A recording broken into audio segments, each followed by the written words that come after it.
Сайн байцгаана уу. Эрхэм үзэгчдийн мэндийг хүргье. За энэ жил өвлийн тэргүүн сарын шөнийн нэгэнд их эзэн Чингис хаан богдын мэндэлсэн өдрийг ёслол төгөлдөр тэмдэглэн өнгөрүүллээ. За мэдээж гадаадд байгаа монголчуудын хувьд мөн одоо өөрийн нутаг орны нөхцөл байдал орчиндөө тохируулан энэхүү өдрийг бас түүхэн ач холбогдол өгж тэмдэглэн өнгөрүүлдэг ийм уламжлалтай. За Вашингтон дэсийн орчинд амьдарч байгаа монголчуудын хувьд ч мөн одоо ялгаагүй. За энэ жилийг бас тэмдэглэн өнгөрүүлсэн тухай мэдээ байна. Тухайлбал Монголын буддийн соёлын төв, андгай боловсрол соёлын төвтэй хамтран энэ жил анх удаага энэхүү түүхэн өдрийг тэмдэглэн өнгөрүүлсэн ийм мэдээ байна. За Монголын буддийн соёлын төвийн хувьд бол номын өргөтэй болсноос хойш ийхүү их эзэн Чингис хааны мэндэлсэн өдрийг албан ёсоор ёсчлон тэмдэглэлээ. Мөн түүний зэрэгцээгээр андгай боловсрол соёлын төвтэй хамтран цаашдаа энэхүү үйл ажиллагааг тогтмолжуулах. Улмаар энэхүү өдрийг дашрамдуулан Чингис хааны түүхийг сурталчилж явсан Монгол өв соёлоо сурталчилж дээдэлсэн үйл ажиллагаануудыг явуулах. За үүний дотор гэсэр жангарын туул хайлах зэрэг Монгол өв соёлыг түүчээлэн улбаалж дамжуулан олон нийтэд сурталчлах хойч үед өвлүүлэх арга хэмжээнүүдийг тогтмолжуулан явуулахаар тохирсон тухай мэдээлж байгаамаа. Тиймээс энэхүү арга хэмжээнээс бэлтгэсэн сурвалжилгыг та бүхэндээ төлөвлөж байна.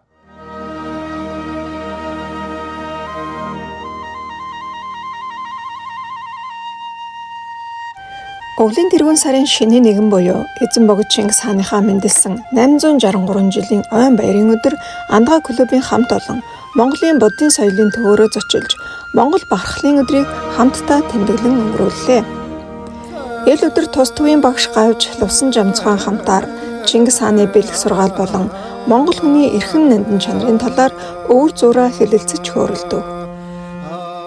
Монгол бахархлын өдөр их эзэн Чингис хааны мэндэлсэн өдөр өвлийн тэргүүн сарын шөнийн нэгний мэндийг дэвшүүлье.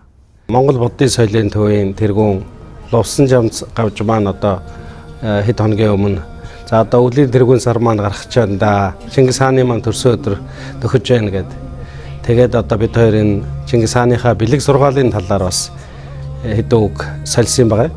Тэгээд миний сэтгэлд бол нэг зүйл байна. Тэрний үгээр Чингис хааны сургаал дотор байсан хүнийг эзэмдээ гэх юм бол сэтгэлийн эзэмдэх хэрэгтэй. Сэтгэлийг нь эзэмдвээс биеийнхээ холдох бай гэж. Тэгээд энэ бол Бурхны сургаал номтой тун нийцтэй юм үг байна. Тэгэхээр Бурхны сургаал ном гэдэг бол ангид тусдаа зүйл биш. Бас л хүмүүсийн оюун ухаанаас урган гарсан ийм сургаал. Тэгэхээр Чингис хаан ч гэсэн тэр хэмжээнд бодож бясалгаж энэ үгийг хэлсэн байна. Тэр хэмжээнд амьдрал дээрээс тэр зүйлийг бол мэдэрч ингэж хэлсэн үг юм байна гэж ингэж боддог. Тэгэхээр бол хүн засагтын засрыг гэх юм бол бас сэтгэлээ сайн болгох. За бусдтай эвтэн найртай бай гэвэл сэтгэлээ зүү зүйтэй байлгах. Бас хэн нэгэн хүн бусдыг өрн дуудаж сайн зүйлд дагуулъя гэвэл бас л тэр хүний сэтгэлийг нь л зүү зүйтэй ойлгох. Гэр бүлийн хувьд ч гэсэн тэр хүний бол сэтгэлийн тэр хүний үйлдэлийн сайн ойлгох хэрэгтэй л гэж байна. Тэгэхээр бол сэтгэл гэдэг бол биеэс илүү чухал юм байна гэдгийг бол Чингис хаан бас сургаж байсан байна. Тэгээд өвлийн тэргүүн сарын шөнийн нэгний энэ сайхан бэлэгтэй өдөр бид бүхэн ингэж хойч үетэйгээ бид бүхэн хамтдаа ингэж бэлэг сургаалыг нь хэлэлцдэг өөр зураа хэлэлцдэг байе гэсэн ийм санаа гаргасан. Тэгээд манай намсраах, манай ган жаргал гэдэг энэ манай Андгай клубын хүмүүс маань бас Монгол соёлыг дэлгэрүүлэх тал дээр байнгын сэтгэлээ жилээж ингэж явдаг, хувь нэмрээ оруулж явдаг ийм хүмүүс. Энэ гоё гэр дотор дээрээс нь ингээд манай Андгай клубын гишүүд болон хүүхдүүдээ бид нар бүүндэд цуглуулад ингээд уулзсан байна. Үнэхээр гоё яг цагаа олсон уулзалт болж байна.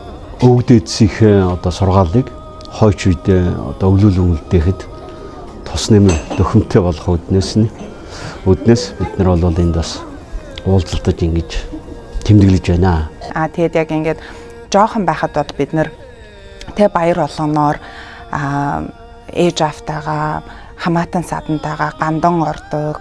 Дээрээс нь ингээд гэр бүлтэйгээ бөөнөрөө байж ингэж Чингис хааныг мэдхгүй хүүхэд мэдгүй хүмүүс гэж байдгүй байсан. Гэхдээ яг одоо ингээд Америкт амьдарч байгаа залуу эцэг эхнэрийн хүүхдүүд бол магадгүй зарим хүүхдүүд бол ингээд Чингис хааныг бараг Америк хүүхчиг ингэж ойлгож байгаа бас тийм тохиолдлууд болж байгаа байх. Тэгээд тэрийг бүгдээрээ одоо ингэж хүүхдүүдтэй танилцуулж, хүүхдүүдтэйгээ арай ойр байлгахын тулд бас энэ Чингис хаан төрсөн өдрийг Монголд маань одоо ингээд нийтийн амралтын өдөр болсон байна.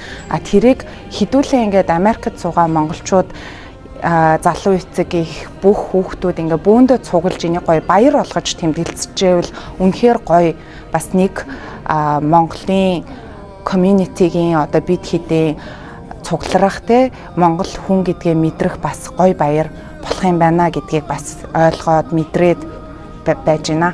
Тэгээд Чингис хаан бол одоо тэр хүний үнэн чанарыг бол одоо эрхэмлэн дээдэлж нандинж ирсэн байдаг. Хин хүнгэлтгүү залуучууд одоо Монгол хүнийхээ ялангуяа Чингис хааныхаа энэ үнэт сургаалуудыг одоо өдөр бүр толдон харж амьдралдаа хэрэгжүүлэхийн төлөө хичээж ингэж явах хэрэгтэй байна гэж одоо залуу хүний хувьд бол бас бодож явдаг. За бурхны сургаал номд ч гэсэн тэгдэг. Бусдад одоо сайн зүйлийг заая гэвэл өөрөө үлрэхлэх хэрэгтэй л гэж. Тийм болохоор бид нь бол өөрөөхөн одоо биеэр өөрсдийнхөө үйлдэлээр бид нэр хүүхдүүдээ Монголын одоо үндэсний уламжлал, зам заншил, бахархал за бидний одоо үнэт зүйлийн талаар бол үлгэрлж явах ийм учиртай.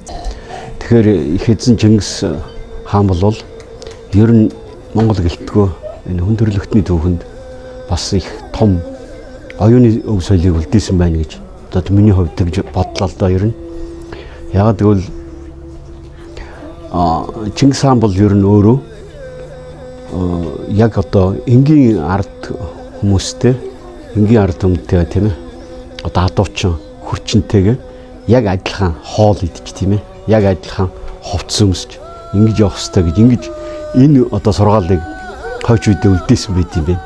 Энэ бол агуу сургаал гэж үзэж байна л да миний хувьд. Тэгээд энэ Вашингтон DC орчинд амьдран суудаг монголчууд цөөнөрөө найз нөхдөдөө хамт ингэж ирээд ингээд нэгэн өдрийн туршид бид нар Чингис хааныхаа бэлэг сургаалын талаар ярилцах, Чингис хааныхаа туйлыг одоо хайлах, мөн одоо Чингис хааны талаар сургаалуудын талаар бичигдсэн ном судрыг хамтарч үзэх, одоо эзэн сан гэдэг энэ Чингис хааны одоо өрн залсан бурхан шашны ёсоор тахилаа өргөсөн энэ номыг унших, за хүүхдүүдийн бас одоо энэ өдрийн онцлог тэмдэглэж байх ёстой талаар бол бас одоо зааж зурж өгөх. Ер нь хүүхдүүдийн бол айхтар заахаас илүүтэйгээр хажууд нь ярьж яхад л хүүхэд чихэндээ тэр талаар ойлголт авч яадаг. Бидний ч гэсэн хүүхэд байх үед багш нар за тэгээд бидний одоо үлгэл хэмээ өвөө нар бол хэлж ярьжсэн зүйл бол хожим одоо бидний өөрсдийн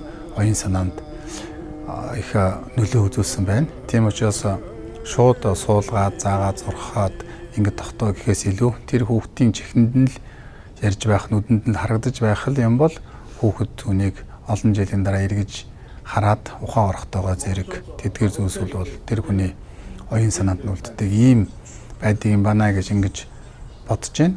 За мөн бол оюун дэлгүүр гэдэг хүүхдүүд зориулсан ийм нийт хүн зориулсан их гайхамшигтай гоё ном байдаг. Тэрийг бол Чингис хааны бэлэг сургаалаас авсан богинохон ном байдаг. Тэгэд энэ номыг ч гэсэн хүүхдүүдэд бол бас зааж тэр номыг олж аваад номын сан дотроо тавих нь хэрэгтэй гэж ингэж бодож байна. За Чингис хаан бол тийм хүчтэй бяртай чадaltaй хүн байсан гэж бичигдээгүй байдаг. Номон дотор бол Чингис хааны ах хан тэр Бектэр ах нь бол илүү Чингис хааныг бол айлгадаг байсан. За хасар бол илүү хүчтэй номсом харавдаг байсан.